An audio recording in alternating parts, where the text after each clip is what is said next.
De logisticiens, mesdames et messieurs, chers abonnés, bonjour. Soyez les bienvenus sur la chaîne YouTube Académie des logisticiens, votre plateforme d'apprentissage, bien évidemment dans le domaine du transport et de la logistique. Ensemble, allons découvrir la thématique faisant l'objet de cette présentation. Comme vous pouvez le constater, tout au long de cette présentation, nous allons devoir apprendre sur l'étude des incoterms multimodaux. Donc, cette vidéo va nous édifier sur les différents incoterms qui sont dédiés au transport multimodal.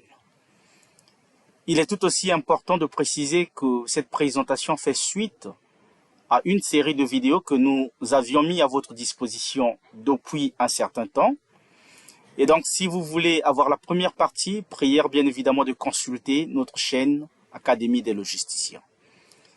Avant d'entrer dans le vif de notre sujet, permettez que je me présente comme d'habitude. Je suis Didi Chance Ambia, expert CEMAC, consultant international et coach de carrière en gestion logistique et transport. Vous avez toutefois la possibilité de me contacter personnellement via WhatsApp pour bien évidemment vos éventuelles questions. Et le numéro c'est le 00242 06 828 79 15. Alors, nous ne pouvons parler des incoterms sans pourtant parler de la CCI, qui n'est autre que la Chambre de commerce internationale. Alors, c'est quoi le rapport? Eh bien, la Chambre de commerce internationale, c'est l'institution habilitée sur les questions, bien évidemment, des incoterms. En d'autres termes, la publication des incoterms émane de la compétence de cette institution nommée Chambre de commerce internationale. Et donc, dans la version de 2020, c'est-à-dire la version actuelle ou la dernière version des incoterms publiés par cette institution, on compte au total 11 incoterms qui sont repartis en deux groupes ou en deux familles. 4 incoterms sont dédiés au transport maritime et fluvial, et les 7 autres dédiés au transport multimodal. Comme je l'ai précisé d'entrée du jeu, les incoterms qui sont dédiés au transport maritime et fluvial, la vidéo existe depuis très longtemps. Et dans cette présentation, nous n'allons nous concentrer uniquement que sur les incoterms qui sont dédiés au transport multimodal. Quels sont ces 7 incoterms? Eh bien, il s'agit de EXW, FCA, CIP, CPT, DAP, DPU et enfin DDP. Alors, si on essaie de compter ensemble, ça nous fait au total 7 incoterms. Donc, le premier, le deuxième, le troisième, le quatrième, le cinquième, le sixième et enfin le 7e incoterm. Nous allons donc ensemble étudier chacun de ces incoterms, dans les moindres détails bien évidemment. Un petit rappel sur les différentes fonctions d'un incoterm. Nous savons sans doute que chaque incoterm de la Chambre de commerce internationale remplit 3 fonctions. Quelles sont ces différentes fonctions? La première fonction, c'est celle qui est relative à la répartition des frais de transport entre l'acheteur et le vendeur. La deuxième fonction, c'est celle qui est relative à la précision du lieu de transfert de risque. Et enfin, la dernière, c'est celle relative à la souscription au contrat d'assurance. Pour être beaucoup plus précis, nous allons ensemble étudier ces différentes étapes d'un transport à l'international. À droite, vous avez le pays de l'acheteur, à gauche, le pays du vendeur. Alors, lorsqu'une entreprise qui est localisée dans un pays A s'approvisionne dans un pays B, dans le cadre de l'organisation du transport à l'international, nous avons au total 3 phases. La première phase, c'est l'acheminement de la marchandise du lieu d'achat jusqu'à la plateforme d'embarquement. La plateforme d'embarquement, il peut s'agir par exemple d'un port ou d'un aéroport. Et ensuite, de la plateforme d'embarquement à la plateforme de débarquement. Et enfin, de la plateforme de débarquement, voilà, jusqu'à l'entreprise. Donc, la première phase, c'est le pré-acheminement. Donc l'acheminement de la marchandise du lieu d'achat jusqu'à la plateforme d'embarquement. Ensuite, nous avons l'acheminement principal. Donc, c'est tout simplement l'acheminement de la marchandise de la plateforme d'embarquement jusqu'à la plateforme de débarquement. Et enfin, le post-acheminement. C'est cette phase, bien évidemment, qui consiste à acheminer la marchandise de la plateforme de débarquement jusqu'à l'entreprise. Alors, lorsqu'on achète la marchandise, avant qu'elle ne soit acheminée, elle doit faire l'objet d'emballage, d'étiquetage, du marquage et d'empotage si cette marchandise doit être transportée de manière containerisée. L'empotage ici, c'est tout simplement le fait de remplir les marchandises dans un conteneur. Et une fois le conteneur rempli, on doit charger le conteneur à bord du véhicule qui va l'acheminer jusqu'au port d'embarquement. Arrivé au port d'embarquement, on doit décharger le conteneur. Après le déchargement, on doit s'acquitter des formalités douanières qui sont liées à l'exportation de la marchandise. Après les formalités douanières, on doit cette fois-ci manutentionner la marchandise, c'est-à-dire la charger à bord du navire ou encore à bord d'un aéronef. C'est ce qu'on appelle par l'accounage export. Ensuite, nous avons le transport principal, sans oublier l'assurance bien sûr. Lorsque le navire arrive au port de débarquement, on doit décharger le conteneur. Et c'est après le déchargement, nous avons les formalités douanières qui sont liées à l'importation, puisque la plateforme de débarquement, c'est la plateforme d'import, la plateforme import, c'est-à-dire la plateforme de celui qui importe la marchandise. Après l'importation, nous avons le chargement du conteneur à bord du véhicule qui va cette fois-ci exécuter le post-acheminement. Et une fois arrivé à l'entreprise, nous avons le déchargement, le dépotage et enfin le stockage.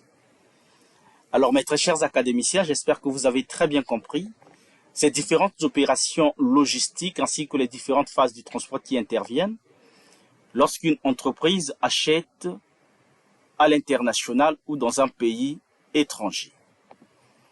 Donc, quand nous parlons de ces trois fonctions, la première fonction d'un Incoterm, c'est la répartition des frais de transport et des frais connexes entre l'acheteur et le vendeur. Qu'est-ce que cela signifie? Lorsqu'une entreprise achète auprès d'une autre entreprise étrangère ou auprès d'un fournisseur étranger, l'Incoterm est là pour préciser qui du vendeur ou de l'acheteur, autant pour moi, doit supporter la première phase du transport, c'est-à-dire le pré-acheminement, qui doit supporter le transport principal et enfin, qui doit supporter le post-acheminement. Tout en sachant que chaque phase du transport est précédée par un certain nombre d'opérations logistiques, qui doit également supporter toutes ces opérations. La deuxième fonction, c'est la précision du lieu de transfert de risque. Nous savons que le transport est une activité qui comporte énormément de risques. Alors, jusqu'à quel niveau la marchandise voyage au risque et péril du vendeur? Et à quelle opération s'arrête la responsabilité du vendeur? Et enfin, la dernière fonction, c'est la souscription au contrat d'assurance du transport principal, c'est-à-dire entre l'acheteur et le vendeur, qui doit supporter l'assurance du transport principal. Alors, mes chers académiciens, voilà donc de manière très détaillée les différentes fonctions d'un Incoterm ou encore à quoi sert un Incoterm. Ceci étant, nous allons maintenant étudier chaque Incoterm, bien évidemment par rapport à ces trois fonctions. Donc, le premier Incoterm qui fera l'objet de notre étude ici, c'est l'Incoterm EXW. La première question, c'est comment se fait la répartition des frais de transport entre l'acheteur et le vendeur sous l'Incoterm EXW. Il est tout aussi important de savoir que EXW signifie ex-work en anglais bien sûr, et en français c'est à l'usine. Lorsqu'un contrat commercial entre un vendeur et un acheteur est conclu sous l'Incoterm EXW, cela signifie tout simplement que le vendeur doit livrer la marchandise à l'usine auprès de l'acheteur. Ce dernier prend en charge de l'usine jusqu'à la destination finale.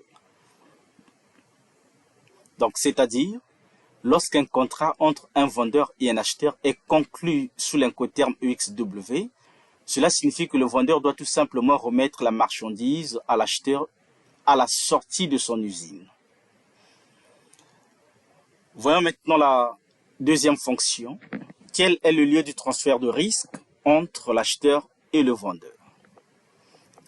Eh bien, lorsqu'un contrat est conclu sous l'incoterme EXW, le transfert de risque s'effectue tout simplement à la sortie de l'usine du vendeur, c'est-à-dire les coûts supportés par le vendeur lors de l'incoterme X s'arrêtent exactement à la sortie de son usine.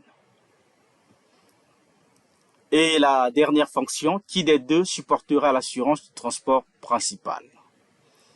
Et sur cette question, c'est sans doute l'acheteur. Donc le transport principal, sous l'incoterme EXW, est supporté par l'acheteur. Alors, cette fois-ci, nous allons étudier cet incoterme par rapport à notre schéma pour plus de compréhension. Nous avons notre schéma qui récapitule un peu toutes les opérations, bien évidemment, lors de l'organisation d'un transport à l'international. La première fonction, c'est qui de l'acheteur ou du vendeur doit supporter les frais de transport, c'est-à-dire le pré-acheminement, le transport principal et le post-acheminement. Alors, on nous dit, quant à la répartition des frais de transport, la responsabilité du vendeur s'arrête juste à la sortie de son usine. Donc, le vendeur doit livrer la marchandise à l'acheteur juste à la sortie de son usine. Le vendeur, l'acheteur, autant pour moi, prend en charge de l'usine jusqu'à la destination finale. C'est-à-dire l'acheteur doit supporter le pré-acheminement, toutes les opérations au niveau de la plateforme d'embarquement, le transport principal ainsi que l'assurance, le déchargement au niveau de la plateforme de débarquement, le dédouanement et enfin le post-acheminement. Mais comment se fait la répartition des risques, c'est-à-dire le lieu du transfert de risque? Le transfert de risque s'effectue tout simplement à la sortie de l'usine du vendeur. Donc, le transfert de risque, en d'autres termes, s'effectue au moment de la livraison de la marchandise. Mais qui des deux doit supporter l'assurance du transport principal? C'est la dernière fonction, et là, c'est l'acheteur. Donc, de manière résumée, le vendeur a pour responsabilité l'emballage, l'étiquetage, le marquage et enfin l'empotage. Voilà donc les différentes opérations qui sont à la charge du vendeur par rapport à cet incoterme. Et l'acheteur supporte toutes les opérations à partir de l'usine, sinon de l'entrepôt vendeur, jusqu'à la destination finale. Alors, il est tout aussi important de préciser que EXW est un incoterme qui se traduit par une obligation minimale du vendeur. C'est-à-dire, par rapport à cet incoterme, le vendeur n'a pas assez d'obligations. Et qui dit obligation minimale du vendeur dit obligation maximale de l'acheteur. Donc, c'est l'acheteur qui, bien évidemment, a une obligation maximale par rapport à cet incoterme. J'espère que vous avez très bien compris l'incoterme EXW. Nous allons donc étudier le deuxième incoterme. Il s'agit de l'incoterme FCA. Toujours par rapport aux différentes fonctions. La première fonction donc, comment se fait la répartition des frais de transport entre l'acheteur et le vendeur? Tout d'abord, FCA signifie en anglais Free Carrier ou franco-transporteur en français. Lorsqu'un contrat commercial entre un vendeur et un acheteur est conclu sous cet incoterme, cela signifie que le vendeur doit livrer la marchandise au port d'embarquement après avoir accompli les formalités douanières export. Donc, c'est la partie la plus importante. Sous cet incoterme, la livraison de la marchandise s'effectue au niveau de la plateforme d'embarquement après les formalités douanières export. Donc, l'acheteur prend en charge à partir de l'accounage, c'est-à-dire le chargement de la marchandise à bord du moyen du transport principal, et bien évidemment jusqu'à la destination finale. Alors, quel est le lieu du transfert de risque par rapport à cet incoterm? Le transfert de risque s'effectue après le dédouanement dans le pays du vendeur. En d'autres termes, les coûts supportés par le vendeur lors de l'incoterm, c'est FCA et non EXW. C'est juste une petite erreur, c'est FCA. Donc, en d'autres termes, les coûts supportés par l'incoterm FCA s'arrêtent après le dédouanement export. Et qui du vendeur ou de l'acheteur va supporter l'assurance du transport principal? C'est toujours l'acheteur. Alors, de façon beaucoup plus technique, nous avons notre schéma. Donc, par rapport à la première fonction, la répartition des frais de transport ainsi que des frais connexes, on nous fait savoir que le vendeur doit livrer la marchandise au port d'embarquement, c'est-à-dire à la plateforme d'embarquement, après avoir supporté les formalités douanières qui sont liées à l'exportation. Donc, tout naturellement, le lieu de livraison de la marchandise, c'est au niveau de la plateforme d'embarquement. Il va payer la douane export et l'acheteur prend en charge à partir du chargement de la marchandise à bord du moyen du transport principal jusqu'à la destination finale. Le transfert de risque s'effectue au même endroit, c'est-à-dire le transfert de risque s'effectue au moment de la livraison de la marchandise. Et l'assurance du transport principal, qui est la dernière fonction, doit être supportée par l'acheteur. Donc, en d'autres termes, la responsabilité, sinon les responsabilités du vendeur par rapport à cet incoterm, s'arrête au niveau de la plateforme d'embarquement après avoir supporté ou exécuté les formalités douanières qui sont liées à l'exportation de la marchandise. L'acheteur, lui, il prend en charge l'accounage, c'est-à-dire le chargement de la marchandise jusqu'à la destination finale. Alors, nous avons un petit tableau récapitulatif. Nous savons qu'avant que la marchandise soit acheminée, il va falloir qu'elle soit emballée, étiquetée, marquée, empotée, chargée à bord du véhicule, et ensuite le pré-acheminement, le déchargement au niveau du port, les formalités douanières. Voilà donc les différentes opérations qui seront ou qui sont prises en charge par le vendeur lors de cet incoterm. La responsabilité de l'acheteur commence au niveau de l'accounage export. Alors, une fois de plus, j'espère que vous avez très bien cerné la quintessence de cet incoterm. Nous allons passer à notre troisième incoterm, qui est l'incoterm CPT. Toujours par rapport aux différentes fonctions. Donc, la première fonction, c'est la répartition des frais de transport entre l'acheteur et le vendeur. Donc, CPT signifie Carriage Paid To, en anglais bien sûr, et port payé jusqu'à en français. Lorsqu'un contrat commercial entre un vendeur et un acheteur est conclu sous cet incoterm, cela signifie que le vendeur doit livrer la marchandise au lieu de destination convenu. Écoutez très bien cette précision. Cela signifie que le vendeur doit livrer la marchandise au lieu de destination convenu. Il peut s'agir soit d'un port, soit d'un aéroport de débarquement, à bord du moyen de transport principal.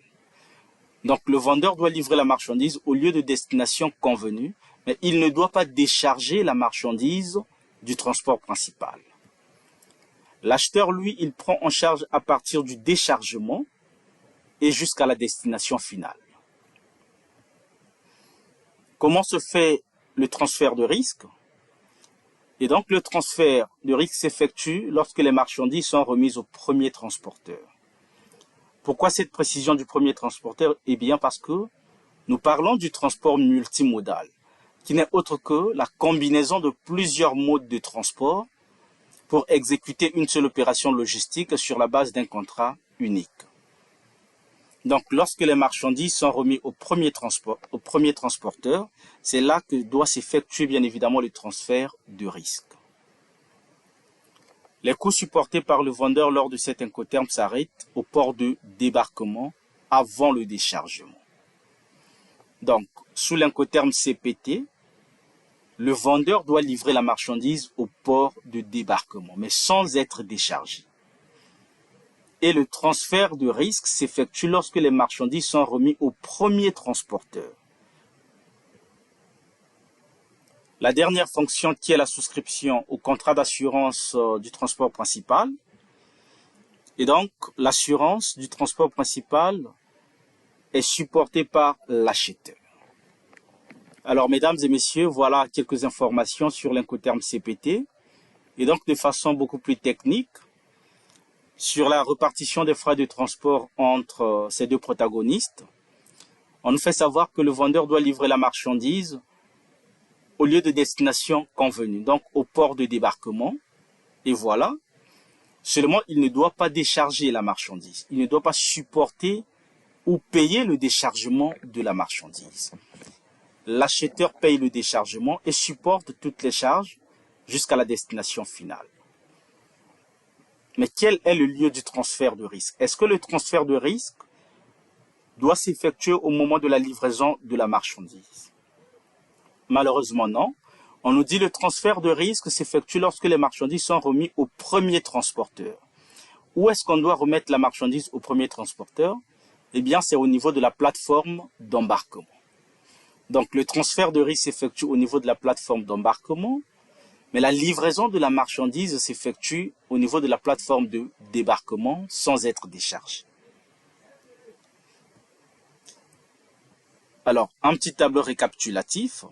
Le vendeur supporte l'emballage, l'étiquetage, le marquage et l'empotage au niveau de son entrepôt, bien sûr. Il charge la marchandise à bord du véhicule qui va exécuter le préacheminement. Il paye les frais du préacheminement. Il décharge la marchandise. Il paye les formalités douanières liées à l'exportation. Il paye le transport principal, mais seulement il ne paye pas l'assurance du transport principal. Voyez-vous? Il va supporter le transport principal, mais il ne supporte pas l'assurance. L'assurance est supportée par l'acheteur. Pourquoi? Parce que le transfert de risque s'effectue au niveau de la plateforme d'embarquement et non de débarquement. Donc, les risques du transport principal n'incombent pas au vendeur, mais plutôt à l'acheteur. Alors là aussi, j'espère que vous avez très bien compris les différentes responsabilités des deux protagonistes, bien évidemment, sur l'Incoterm CPT. Cette fois-ci, nous allons passer à l'étude de l'Incoterm CIP. Toujours en fonction de ces trois fonctions, permettez-moi cette redondance.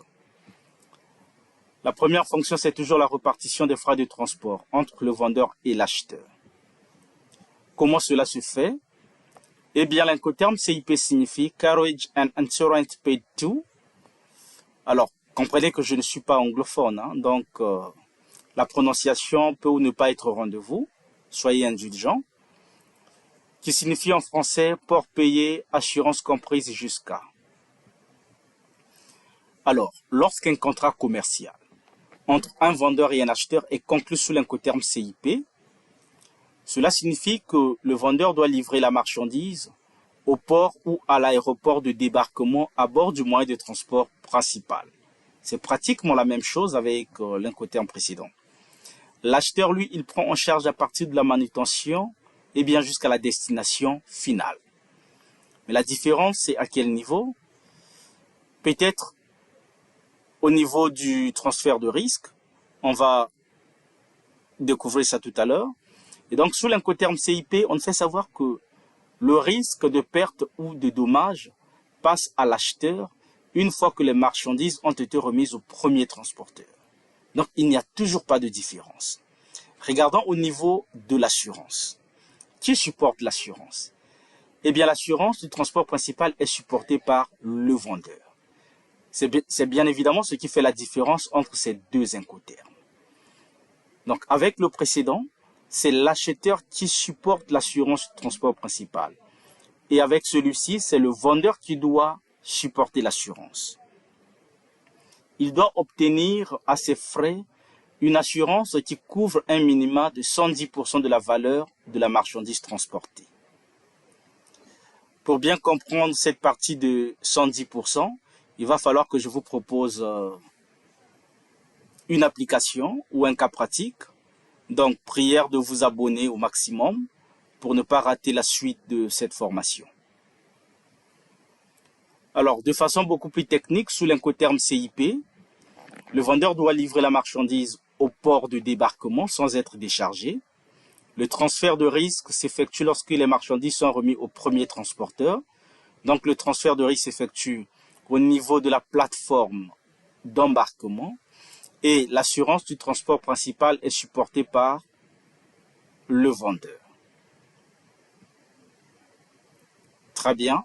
Et donc la responsabilité de l'acheteur commence tout simplement au niveau du déchargement de la marchandise, voilà, au niveau de la plateforme de débarquement.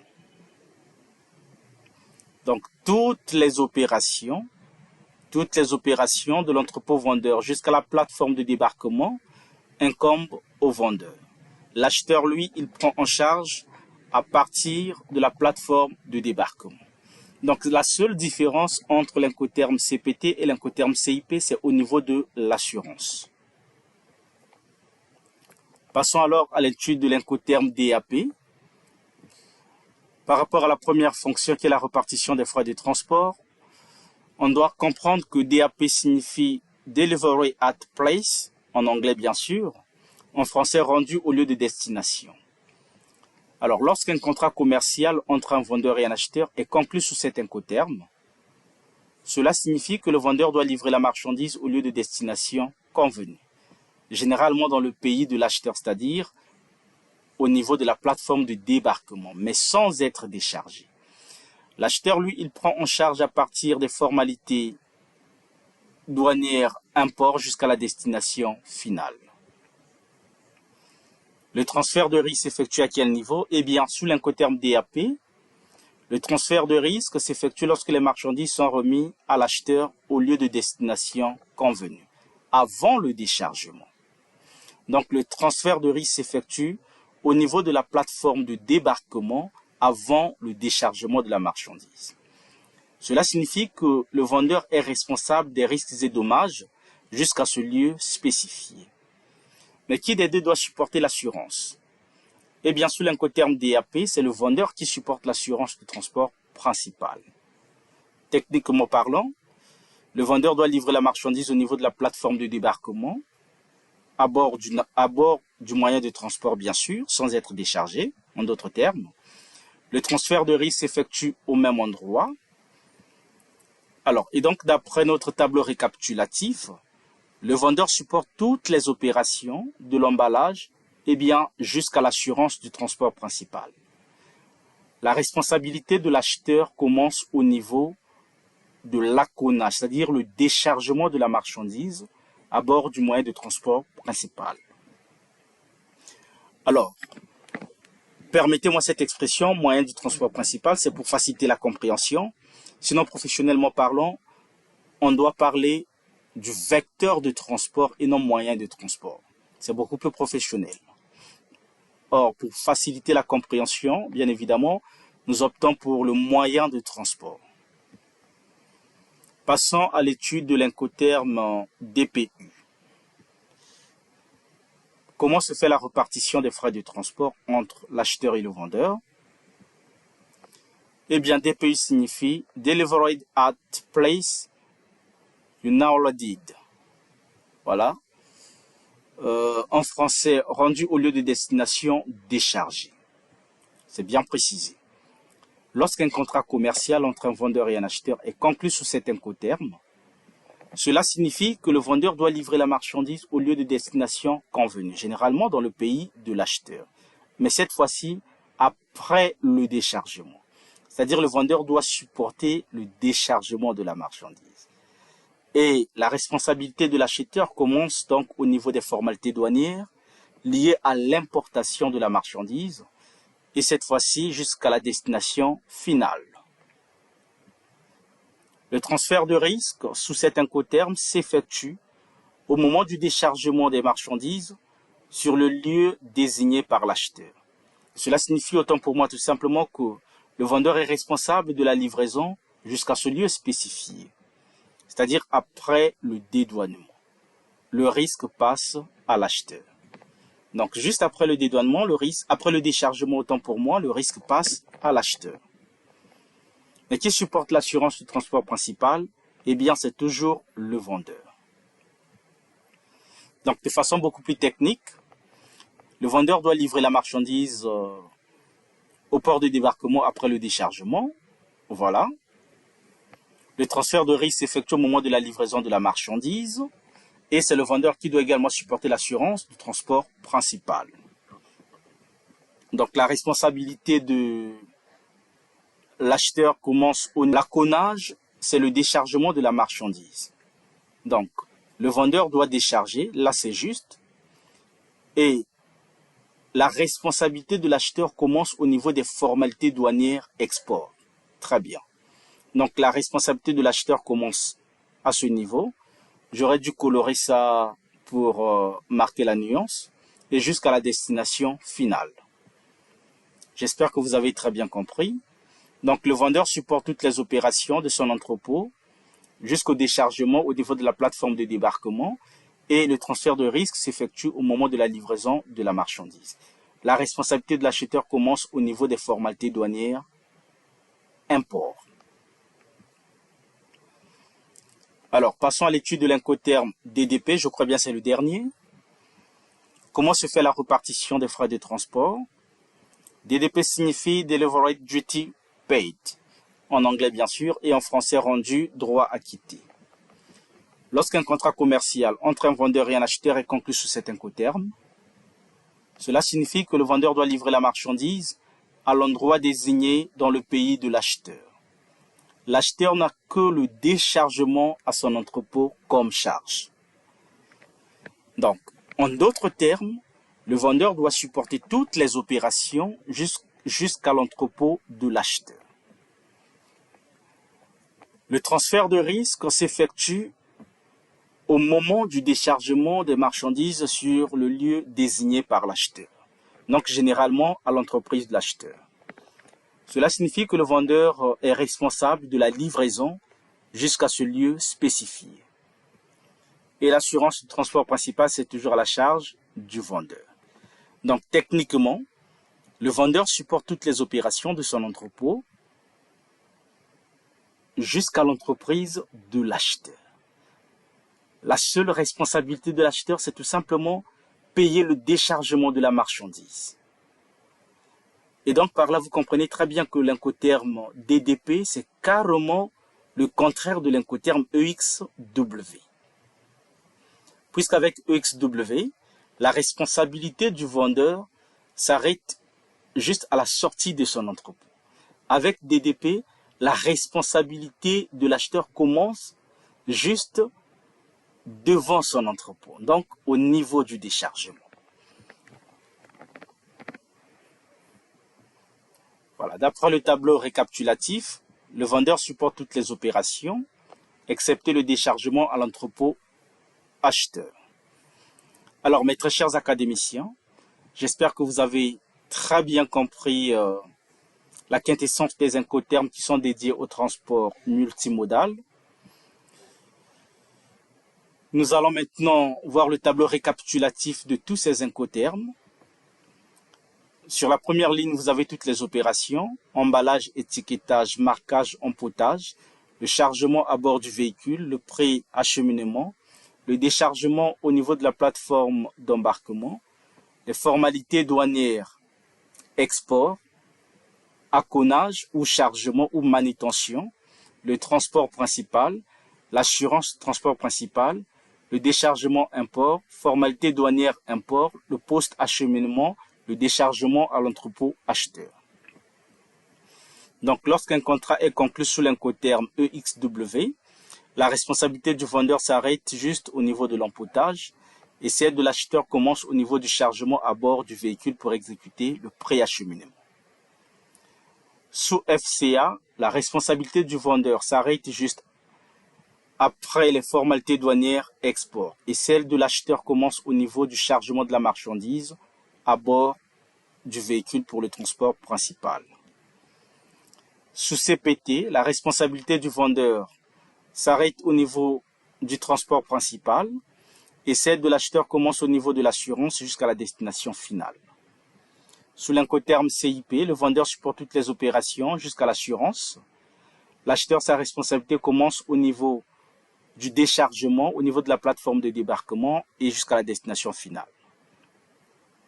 Sous DAP, le vendeur prend en charge toutes les opérations jusqu'à l'assurance et acheteur commence au niveau de l'aconnage ou le chargement ou le déchargement, autant pour moi, à bord du vecteur de transport principal.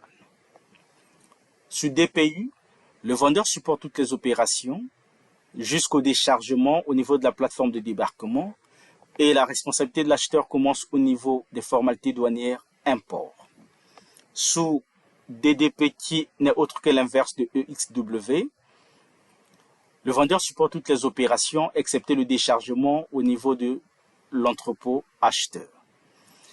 Alors mes chers académiciens, j'espère que vous avez très bien compris la répartition des frais de transport, la précision du lieu de transfert de risque ainsi que la souscription au contrat d'assurance de transport principal sous ces 7 incoterms. Et donc la prochaine formation va sans doute porter sur les calculs sur les incoterms, donc les calculs sur tous les incoterms publiés par la Chambre de commerce internationale. Prière donc de vous abonner au maximum, de liker, de commenter. Alors c'est juste une petite action, hein. Quand vous likez, vous commentez, vous partagez, cela permet à YouTube de bien référencer la vidéo et c'est ce qui va permettre bien évidemment à d'autres logisticiens de tomber, sinon de découvrir, voilà, ces contenus. Alors, merci beaucoup pour votre aimable attention. Je compte énormément sur vous pour le partage, les commentaires ainsi que les suggestions. N'oubliez surtout pas, voilà, de laisser vos questions sur WhatsApp. Le numéro c'est le 00242 06 828 79 15.